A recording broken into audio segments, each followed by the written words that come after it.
예, 오늘은 화씨의 옥으로 보겠습니다. 예, 화씨의 옥, 참 일단 먼저 읽고 이야기를 하겠습니다. 초나라 화씨가 초산 속에서 옥을 한 덩어리 얻어 이를 두 손으로 받들고 초나라 여왕, 폭군이죠. 여왕에게 바쳤다. 여왕은 옥을 다루는 전문가인 옥장에게 감정을 맡겼다. 옥장은 화씨의 옥을 보더니 돌덩어리입니다 라고 말했다. 여왕은 화씨가 거짓말장이로 여겨 그의 왼쪽 발목을 잘라내는 원령을 처했다. 초나라 여왕이 죽은 뒤 무왕이 즉위했다. 화씨는 또 그 옥덩어리를 두 손으로 받들고 무왕에게 바쳤다. 무왕은 옥장에게 감정을 맡겼다. 옥장은 또 말하기를 돌덩어리입니다 했다. 무왕은 화씨가 거짓말장이라고 여겨 그의 오른쪽 발목마저 잘라냈다. 무왕이 죽은 뒤 문왕이 즉위했다. 화씨는 옥덩어리를 품에 안고 초산 아래 통곡하기를 사흘 밤을 했다. 그의 눈에는 눈물이 마르자 이어 피가 흘렀다. 문왕은 이야기를 듣고 사람을 보내 그가 그토록 통곡하는 까닭을 물었다. 왕이 보낸 사람이 물었다. 세상에서 월령을 당한 사람은 많은데 그대는 어찌 그토록 비통하게 우는가? 화씨가 말했다. 저는 월령 당한 것을 비통한 것이 아니라 보배스러운 옥을 돌덩어리를 하고 곧은 선비를 거짓말장이라고 부르는 것, 이 때문에 통곡하는 것입니다. 왕이 에게 옥장에게 그 옥돌 덩어리를 다듬도록 해 보배를 얻었다. 이를 화씨비곡이라고 이름 지었다. 이게 여기서 주는 교훈이 화씨비곡도 중요한 게 아니고 기다림의 명수, 제가 추가했어요. 기다림의 명수. 예. 아니 초나라 화씨가 초산성에 가다 보니까 봉황이 앉았다 가. 봉황이 앉았다는데 그 돌을 보니 옥이라. 옥을 가지고 가서 왕이 좋은 거는 왕한테 가져가야 되잖아. 왕한테 보여주니까 이거 뭐 거짓말해도 다리 잘라버리지. 양쪽 다리 다 잘렸다면서. 그럼 포기해야 되잖아. 그런데 끝까지 훌륭한 임금을 기다리잖아요. 그래 나중에 문왕을 만나가지고 벽옥에 화씨 벽옥이라는 이름이 오르잖아요. 결국은 이 사람은 이 벽옥의 이름에 자기 화씨의 이름을 올려요. 이 벽옥이 뭐가 되느냐? 나중에 진시황의 옥새가 됩니다. 지금은 여러분은 지금 뭐 등 드시고 배부르니까 옥의 가치를 모르는데 이 벽옥이 어떤 고사가 갖고 있는가 하면은 여러분 문경지교라는 고사 알죠? 문경지교. 목숨을 자르는 사기. 네. 조나라에 인상해라는 사람이 있었어요. 조나라에 벽옥이 있다는 소리를 듣고 자 조나라에 인상해가 있는데 인상해가 객으로 말하면 대위급이라. 그 진나라 왕하고 조나라하고 경계니까 매년 친목을 다진다면죠. 예? 양국 우호 관계를 다지는데 진나라 왕이 힘이 세고 조나라 왕은 약하잖아요. 쉽게 말해서 우리나라하고 미국하고 같이 양국 정상회담 한다 하지만 좀 후달리잖아. 예. 그런데 이 진나라 왕이 술을 먹고 거들먹을 부리면서 조왕 북아 문 쳐봐 이랬다면죠. 자존심 상하죠. 그러나 힘이 없어 어떻게 조왕이 북을 쳤다면죠. 그걸 본 인상이가 올라가서 진왕 보고 진왕 장구 한번 쳐봐 이런 거야. 치겠어요? 네, 그때 인상이가 칼을 뽑아서 내 목을 자른 걸 보여줄게. 이 말은 뭐예요? 난 죽을 각오 돼 있다. 네 죽이고. 그래 진왕이 그걸 먹고 알았다 하고 장구를 치고 썰렁하게 만남이 끝난 거죠. 돌아온 조왕 기분 어떻겠어요? 시원하잖아. 그래서 바로 대령을 올려줬어요. 인상이를 대령으로. 근데 진나라에서 조나라에 이 화씨 벽옥이 있다는 걸 알았는 거라. 그래서 진왕이 조나라 왕에게 그 벽옥을 성 50개 하고 바꾸자. 성 50개. 성 50개라는 것은 우리나라 경상남북도 하고 바꾸는 거예요. 옥 한 개 하고 경상남북도를 바꾸는 거라. 여러분 웃을지 모르지만은 자칫 통감에 보면은 임금이 옥 많이 가지고 있다고 임금 앉아가 자랑하고 이런 게 나와요. 그리고 옥을 자랑하니까 뭐 최고죠. 다이아몬드나 뭐 금보다 위죠, 이게. 그 옥이 큰, 어? 제일 큰, 세상에서 제일 큰 벽옥을 가지고 있다 소리 듣고 50개가 바꾸자 했다. 그래서 조왕이 걱정을 했지. 그러니까 인상이가 가서, 아닙니다. 진나라 왕이 달라는데 안 줄 수는 없고, 줬는데 만약에 성을 50개 안 준다면 제가 완벽, 이게 바로 고사입니다. 벽옥을 온전하게, 완전하게 해서 가져오겠습니다. 이 완벽이라는 게 고사입니다. 바로 벽옥에서 나온 고사입니다. 예. 벽옥이라는 게 옥과 차이는 건, 벽옥은 뭐냐면은, 옥은 아주 오리지널이지만은, 예, 벽옥은 약간의 흠이 있지만 굉장히 큰 거죠. 약간의 흠이 있어요. 그게 근데 어마어마하게 큰 걸 벽옥이라 하죠. 그래서 내가 완벽하게 가져오겠습니다 하고 인상이가 갔단 말이죠. 들고 가니까 진왕이 완전 맨발로 내려와서, 버선발로 내려와서 그거를 보고는 침을 질질 흘리는 거라. 근데 점심때가 돼도 성 50개 이야기는 하지 않는 거야. 그 인상이 얘기하죠. 마음에 듭니까? 참으로 마음에 들다. 그러나 어쩔까요? 그건 진품 아니고 가품인데요. 진품은 원래 가져왔는 게 진품이고, 당신이 자꾸 성 얘기를 안 해서 진품은 보내고 가짜를 바꿔놨는데요. 진품은 지금 국경을 넘어가고 있어요. 나를 죽이려면 죽이고 맘대로 해보시오. 이니까 진나라 왕이 어쩔 수 없이 가라 하고 돌려보내줬답니다. 조나라 왕 기분 어떻겠어요? 또 짱짱이죠. 바로 재상을 올려줘. 재상. 국무총리로. 예. 여기서 가장 열받은 사람이 누구냐? 예. 뭡니까? 인상이와 같이 싸운 문경지교의 그 뭐고 그 백장노인 연파 장군. 예. 노당 입장의 대표적인 사람이죠. 나이 60이 넘어서도 밥을 한 마리를 먹고 적의 장수 10명의 목을 베오는 사람 연파 장군 아닙니까? 나는 국방부 장관 하기까지 숱한 전쟁을 했고 온몸에 칼 자국이고, 그런데 내가 목숨 길어가지고 내가 이렇게 국방부 장관 하고 있는데 인상이 저놈은 딱 2건 하고 내 위에 가 있는 거라. 그래서 현장에서 막 눈을 꼬드기고 밖에 나서 선포를 했어요. 연파가. 만약에 밖에서 인상이를 만난 즉시 죽이겠다. 이 소리를 들은 인상이는 집 밖을 안 나가요. 나가다가 저쪽에 연파에 수레가 있으면 얼른 새 골목으로 빠지는 거라. 그러니까 인상이 운전병이 자존심 상하는 거지. 왜 자꾸 도망가요? 재상인데. 그러니까 야, 내가 진나라 왕을 겁을 준 사람인데 내가 연파를 겁내겠냐? 근데 와 자꾸 도망다녀요. 그러니까 연파와 나는 호랑이다, 호랑이. 지금 두 호랑이가 싸우면 그 중에 하나는 죽는다. 누가 죽겠노? 연파가 죽는다. 연파가 죽으면 누가 좋아하겠노? 진왕이 좋아할 거다. 진왕이 우리 조나를 그냥 눈에 삼키고 싶지만은 이 두 사람, 브레인, 나 같은 두뇌와 연파 같은 명장이 있기 때문에 함부로 우리나라를 공격하지 못하는 것이다. 내가 그것이 적은 안목 때문에 그런 거지 내가 연파 겁내는 거 아니다. 그럴 때는 운전병이 쫓아가서 막 아이라 카드라 했단 말이죠. 네. 그러니까 연파가 얼마나 부끄럽겠어요. 여기서 또 한자에서 질부자 있죠. 짐질부. 그게 게임에 졌다는 뜻도 있잖아요. 그게 바로 거기서 나온 겁니다. 네. 게임에서 졌을 때는 항복을 뜻할 때는 웃옷을 벗고 가시를 짊어지면 항복을 뜻합니다. 그래서 연파가 웃옷을 벗고 가시를 짊어지고 인상의 집에 가서 문경지교, 목을 자르는 사귐, 서로 목숨을 건 사귐을 친구로 삼지요.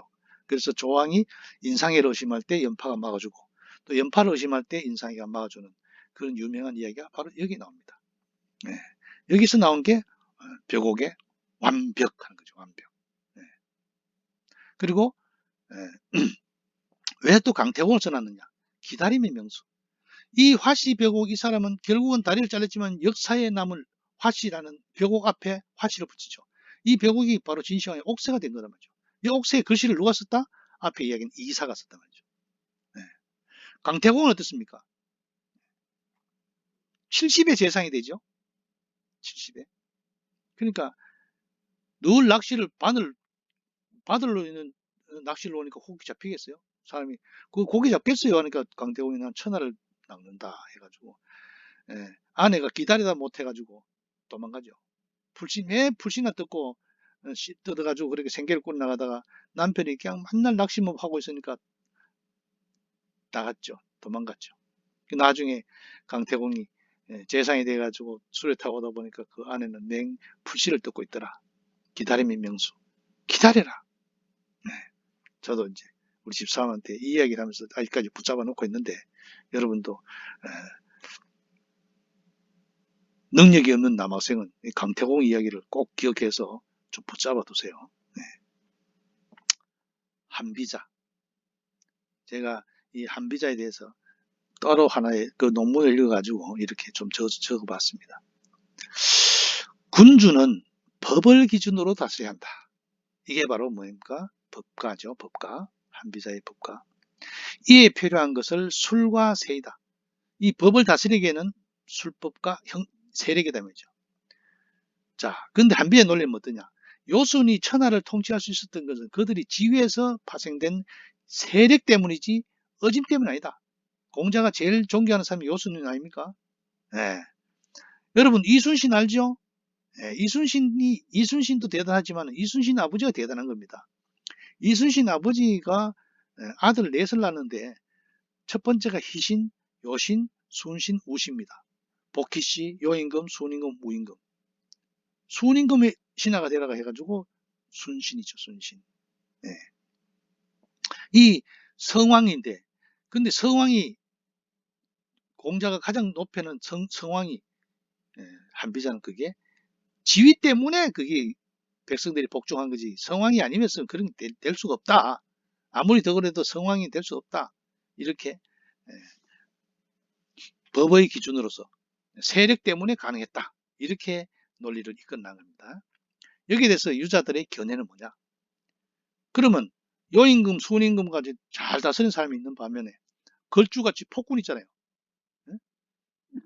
폭군은 현, 요수는 현이고 폭군은 불초한 사람이잖아요. 차이가 있다. 권세가 있더라도 자질이 다르다. 이 뭐예요? 걸주도 권세는 지위 높이 있었잖아. 그러면 한비자 네 논리 안 맞는데? 이렇게 한 거죠. 예. 그러니까 한비자의 또 반론이 뭐냐? 요와 순과 걸과 주는 단면적인 면만 보고 있고 중간적인 면은 보지 않는다. 여기는 최고, 최아래 이것만 보지 중간적인 걸 안 봤다는 거죠. 자신이 중인을 대상으로 한 것은 보통 사람이 많기 때문이다. 그렇죠? 뛰어난 사람과 못한 사람 적잖아요. 또한 사람의 지혜는 타고나서 현명한 사람을 기다리려면 1000년이 걸린다. 그러니까 요순 같은 사람이 나오려면 1000년 만에 한 번씩 나온단 말이죠. 어진 사람과 형세가 양립할 수 없으면 모순의 고사에서 합리화시켰다. 나중에 모순의 고사를 다시 설명하겠습니다. 여러분 잘 알고 있는 거죠? 창과 방패. 예? 송나라의 사람이 시장에 가니까 창을 파는 사람이 이 창은 뭐든 다 뚫는다. 그럴 다시 방패를 들고 이 방패는 뭐든 다 막을 수 있다. 말이 안 되죠. 그래서 이 창으로 이 방패를 찌르면 어떻게 되느냐 하니까 말이 대답할 수 없었다. 그래서 창과 방패 파는 사람 같다. 그래서 말이 논리 맞지 않다 하는 것을 모순이라는 거죠. 네. 창이 무엇이든 뚫을 수 있다는 진술과 방패는 어떤 것도 뚫을 수 없다는 진술은 양립할 수가 없다. 그러므로 권세를 금하지 못하는 것이 없다는 진술과 어짐은 어떤 권세로도 금할 수 없다는 진술은 양립할 수가 없다. 예컨대 요임금이 천자이고 순임금이 신하일 때 순임금이 베푼 후덕한 이런 일들이 요임금의 선정과 양립할 수 없다. 임금이 요임금이 있기 때문에 순임금은 그때는 드러나지 않았다는 거죠. 만약 요가 성인이고 선정을 베풀었다면 순이 바로 잡을 일이 없었을 거다. 그럼 순은 할 일이 하나도 없었을 건데 나중에 순이 또 바로 잡은 게 있단 말이죠. 반대로 순이 바로 잡지 못한 일이 있다면 이것은 또 요가 선정을 못했기 때문에 나타난 것이다. 모순이라는 거죠. 예. 따라서 요와 순이 동시에 성인으로 추앙받을 수는 없는 것이다. 이것이 모순의 결과가 됩니다. 이는 순자의 성악설에 근본한다 이 말이죠. 예. 모순 이거를 가지고 해결하는 것은 법으로 할 수 있다. 한비자는 성악설과 선선설이 양립할 수 없음을 밝혔다. 그죠? 성악설과 선선설은 양립할 수 없다. 성악설이 옳다는 증명은 하지 않았다. 인간의 본성은 악하다는 것이 자명한 것으로 했기 때문에 성악설이 굳이 옳다고 얘기하지 않았던 거죠. 결론적으로 법치, 성악설이거나 도덕정치, 성선설, 맹자의 성선설, 법치, 순자의 한비자의 순자의 성악설과 한비자의 법치, 를 막론하고 그것을 실천할 수 있는 주체적인 도덕성, 본성을 세우지 않으면 아무리 그 이론에 대해 달통한다 할지라도 실제로 행할 수 없다. 뭐요? 이 논리는 한비자의 논리를 극복한 거죠. 한비자가 법치를 주장한다 했지만은 도덕과 본성을 바탕으로 해야 된다. 도덕과 본성을. 논어는 공자의 이야기를 엮어놓은 책인데 공자가 한 말을 엮어놓은 내용이 20편으로 되어 있는데 첫 번째 하기편이죠. 하기 1편은 무본이라죠. 근본에 힘써야 된다. 타고난 본을 힘써야 된다. 말을 힘쓰지 말고 도덕성과 본성을 내세우지 않으면 안 된다. 그럼 뭡니까? 성선설을 기준으로 해야 된다 하는 이야기가 여기에 있는 거죠. 호랑이가 개를 굴복시킬 수 있는 것은 호랑이에게 발톱과 어금니가 있었기 때문이다. 이거 뭐예요? 지위가 있었다는 거죠. 지위. 아까 요임금, 순임금 지위가 있었다는 게 바로 이게 법으로 다스릴 때는 세력이 있었다는 거죠. 자루 2개. 현명한 군주는 2개의 자루로 신하를 통솔한다. 2개의 자루란 형벌과 언덕. 뭡니까? 신상필벌이죠. 형벌은 벌을 행하는 것이며 언덕은 상을 주는 것이다. 상 줄 만한 사람 상을 주고 벌 줄 사람 벌을 주고 이 2가지만 한대. 어느 누구라도 신하가 되면 임금이 내리는 벌을 무서워하고 상금을 기뻐한다. 임금은 이 2개의 자루만 꼭 잡고 있으면 임금은 하고 싶은 대로 신하를 다룰 수 있다. 이게 신상필벌이 바로 순자의 법과 사상의 대표적인 고사죠. 또 뭐가 있어요? 한비자의 대표적인 고사 신상필벌하고 모순이죠. 모순. 모순. 세난 뭐 이런 거. 자, 이 때문에 간신은 어떻게 해서라도 임금으로 하여금 2개의 자루를 휘두르지 못하도록 막으려 한다. 그들은 임금을 앞세워 세상에 마음에 들지 않는 사람은 제 스스로 벌어주려 하고 마음에 드는 사람은 제 스스로 상을 주려 한다. 따라서 임금이 상벌의 2자루를 포기한 채 신하에게 맡겨두면 백성들은 신하를 무서워할 뿐이고 임금을 업신여기게 될 것이다. 결국에는 임금을 떠나 신하에게로 간다. 이 때문에 군주들은 상벌의 2자루를 잃게 될까 근심하는 것이다. 그러니까 신상필벌로 정치를 해야 된다. 호랑이의 개를 굴복시킬 수 있는 것은 호랑이가 발톱과 어금니가 있기 때문이다. 새가 있는 거죠. 만일 그 발톱과 어금니를 호랑이에게서 빼앗아 개에게 준다면 그때는 호랑이가 개에게 복종해야 된다. 그러니까 권력을 힘이 우위다 이런 거죠. 임금은 오로지 상벌이라는 2개의 자루로 신하를 통제하는 것이다. 만일 임금이 이 2개의 자루를 놓아놓고 신하가 쓰도록 한다면 임금은 도리어 신하의 통제를 받게 된다. 제나라 전상이라는 사람은 그 임금 간공에게 청해서 여러 신하에게 벼슬과 녹봉을 나누어 주는 일과 백성들에게 대두국을 사적으로 해서 백성들에게 곡식을 나눠주는 일을 제 마음대로 했다. 이것이 간공이 언덕이라는 자루를 포기하고 전상이 그것을 쓰도록 버리던 것이다.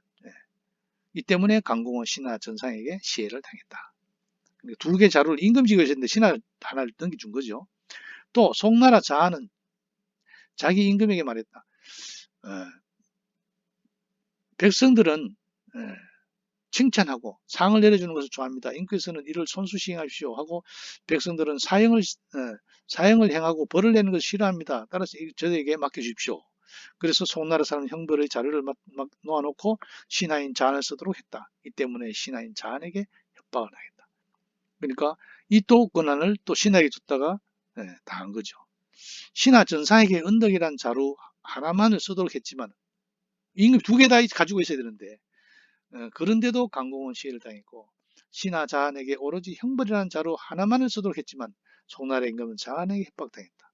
그래서 오늘날 임금은 자기 신하에게 형벌과 언덕을 모두 쓰도록 허락하는 임금은 제나라 간공이나 송나라 임금보다 더 위태로울 것이다. 자루 2개 다 줘버리니까 신하에게 왕위를 협박받거나 시해를 당하거나 눈과 귀가 가려운 임금들은 형벌과 은덕이 두 자루를 다 놓아버리고 신하가 서도록 하고 신하에게 협박하고 받고 살해당하지 않은 임금은 일찍 없었다. 한비자의 이야기는 두 개의 자루, 상과 벌을 주는 두 개의 자루를 임금이 지니고 있어야 된다. 그걸 어느 하나라도 신하에게 맡겨서는 안 된다 하는 이야기죠. 예. 자, 여기서 명주지소도. 예. 이 내용을 전체적으로 요약한다면 명주지소도, 현명한 군주가 인도하는 바는 제기신자, 그 신하를 통제하는 자이다. 현명한 군주가 인도할 바에 그 신하를 통제하는 것은 두 개의 자루일 뿐이다. 두 개의 자루라는 것은 뭐냐? 형과 덕이다. 형과 덕은 뭐예요? 신상 필벌이죠. 덕은 상이고 형은 벌이죠. 신상 필벌. 자, 이제 한비자에 다음 올라가서 다시 한번 볼까요?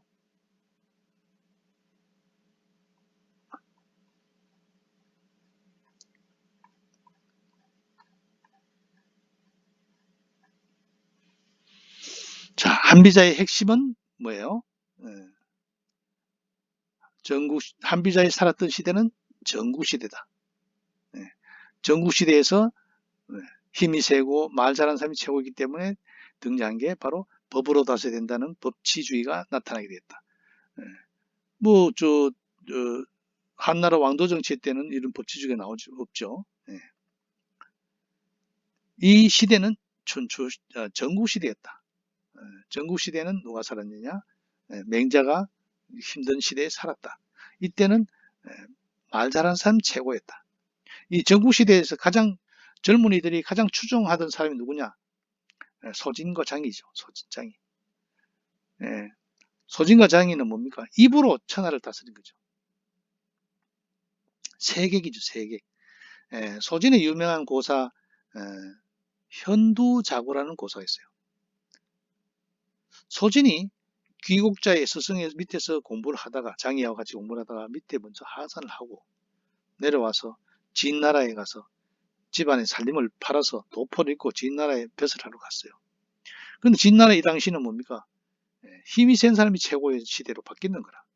소진이 입을 들고 가니까 뭐 말로 하려니까 받아들이지 않아서 소진이 거기서 거지가 돼가 집에 왔죠. 아니, 집안 살림 다 거들내가서 거지가 되고 왔으니까 형수는 시동생 취급을 안 하고 엄마는 아들 취급 안 하고 마누라는 남편 취급을 안 하는 거야. 그래서 소진이 이래서 안 되겠구나 하고 골방에 들어가서 다시 공부를 합니다. 공부를 하면 어떻게 하느냐? 천장에다가 못을 박아놓고 상투를 묶어가지고 끈을 연결해서 그러면 의자에 앉아 있다가 졸아도 안 되죠. 고개 숙이지 않죠. 그대로. 졸음이 온다는 느낌이 올 때는 칼로 장다리를 찔러서 밑에 바닥에 피바다가 됐다. 이렇게 3년을 공부하고 각각 나라에 가가지고 유세를 해서 6나라가 강한 진나라에게 세금을 주지 말고 땅을 띠띠주고 돈을 주지 말고 6나라가 합치면 안 되나? 합쳐가지고 진나라가 어느 나라도 건드리면 6나라가 가서 붙으면 안 되나?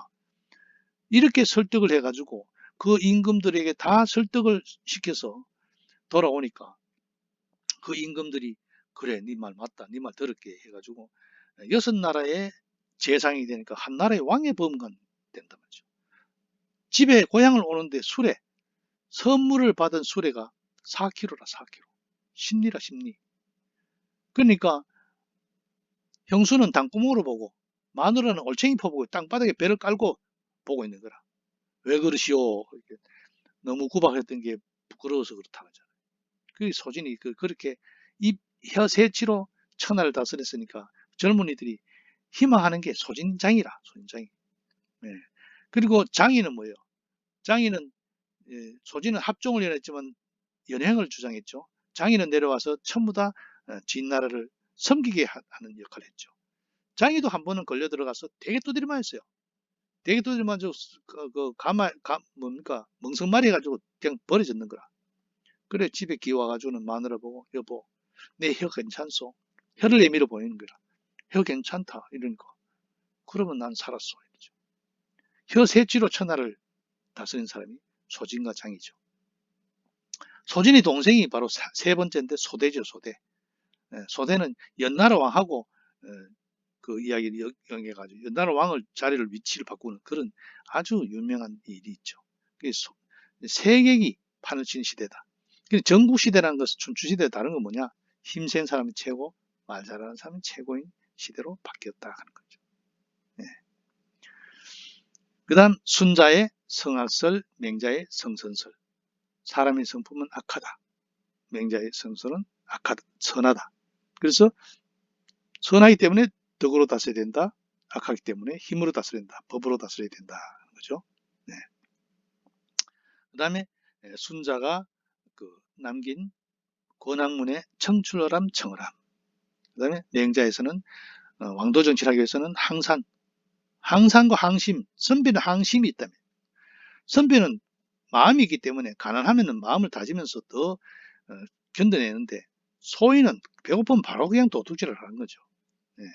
여기서 항삼과 항심에 대한 유명한 글을 쓴 사람이 있는데 그 내용이 이 사람이 박동시대의 교수인데 정부 비판을 해가지고 무기징역으로 감옥에 있은 거예요.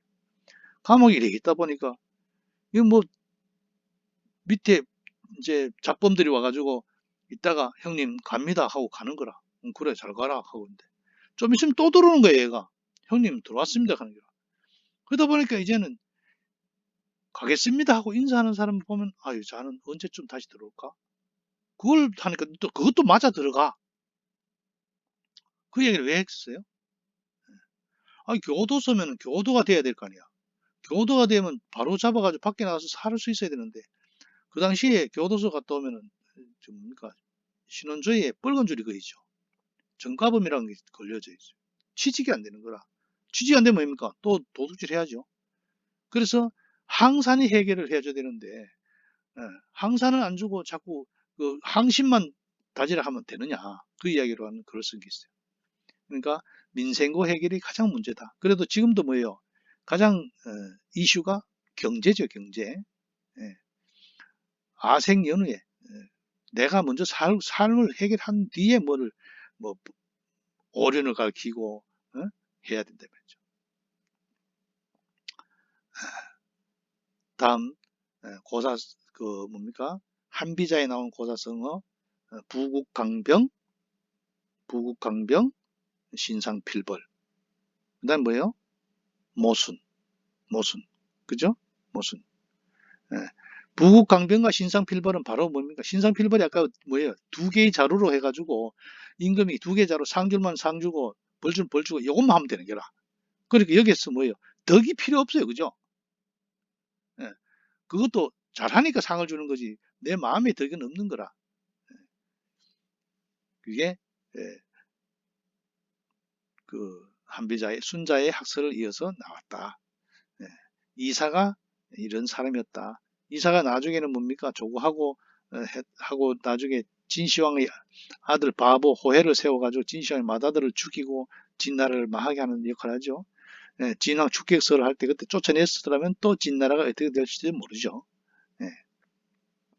진왕정, 진시황 이름이 정이죠. 그 여부리의 아들이다라는 설이 있죠. 여부리의 천하의 장사꾼인데 이 진시황의 그 정의 아버지가 조나라에 인질로 잡혀 있는데 그거를 돈을 뭡니까 천냥을 투자해 가지고 태자로 연결해가 진시황을 낳게 하는 그런 이야기가 있죠. 그다음에 한비자의 세난 상의 두 사람의 최후는 뭡니까 비참했다. 왜 그러나? 덕으로 하지 않아서 그런 거죠. 덕으로. 법을 해서 결국은 법으로 다스린다. 상황이 삼장지목 해가지고 공성가를 나라에 존경받는 사람을 그 문신을 넣었으니까 공성가가 뭘 했겠어요. 태자를 모시고 태자가 왕이 바뀌기를 기다려가지고 왕이 바뀌자 그냥 바로 상황을 찾아가지고 추적해가지고 잡아가지고 죽이죠. 그러니까 이 법으로 다스렸을 경우에 최후가 바로 우리가 여기서 단적으로 한비자와 상황의 법과 사상이 잘못됐다 하는 것을 알 수 있는 거죠. 수주대토, 한비자 고본에 나오는 수주대토. 고사가 몇 개 되죠. 수주대토. 거루턱을 지키면서 토끼를 기다린다. 변통성이 없다. 융통성이 없다.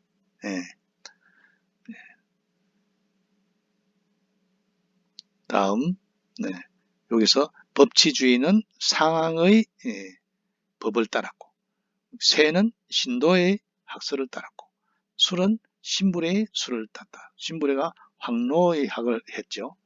이렇게 이 세 사람의 학설을 가지고 만족을 해서 한비자가 하나의 법세술로 했다. 법세술은 아까 내가 그 마지막에 얘기했죠. 법을 해야 된다. 법은 사랑과 미움을 넘는다.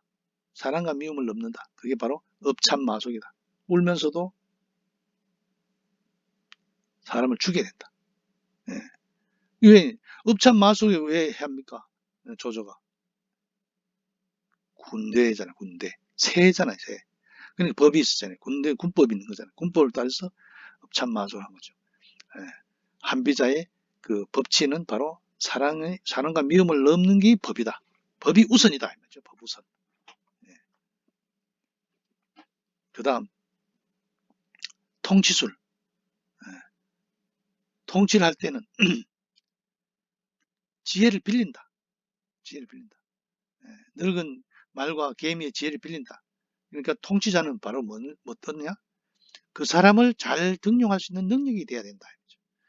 그 고문 부흥 운동을 일으킨 한유의 잡설이 있어요. 잡설인데 거기에서는 여러 가지 짐승을 얘기하는데 그 중에 말이라는 이야기가 있어요. 말에 대한 이야기. 말은 일반 말이 있고 천리말이 있다. 천리말은 백락이라는 사람이 한번 탁 보면 천리말을 알아봐. 백락이라는 사람이 척 보면 천리말을 알아보기 때문에 백락이 이거 천리말 하면 그 값은 천정불이 뛴다. 그러나 백락은 지금 죽고 없어. 그럼 천리마가 없을까? 천리마가 있단 말이죠. 천리마가 있는데 사람들은 천리마를 알아볼 안목이 없어. 자기가 천리마를 볼 안목이 없다는 걸 모르고는 천리말이 울면은 왜 우는지는 몰라. 배고파 온지는 몰라. 우리 애가 울면은 젖을 물려보고 안 되면은 기저귀를 보고 그러잖아요. 근데 왜 우는지를 모르고 때리기만 해. 그래서 천리마가 그냥 일반 마구간에서 맞아 죽는다. 여기 주는 교훈이 뭡니까? 인재를 보는 안목을 길러라. 인재가 없다 하지 말고 인재를 보는 안목을 길러라. 인재는 있단 말이죠. 인재는 있는데 내가 인재를 볼 수 있는 안목이 없기 때문에 인재를 등용할 수 없다는 거죠. 그 통치술. 그러니까 남을 인재를 볼 수 있는 안목. 훌륭한 지도자는 인재를 볼 수 있는 안목을 길러라. 인재는 어디든 있다. 그게 그걸 능력을 키워야 되는 이유가 그게 있다. 그 다음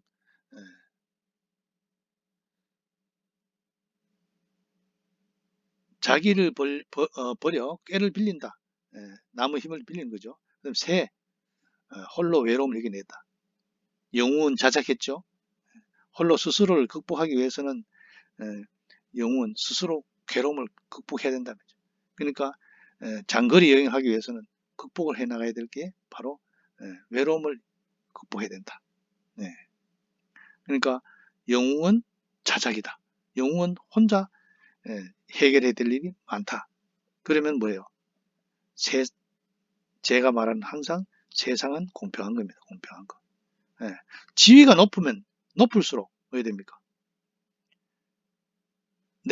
내가 눌리는 사람이 많죠.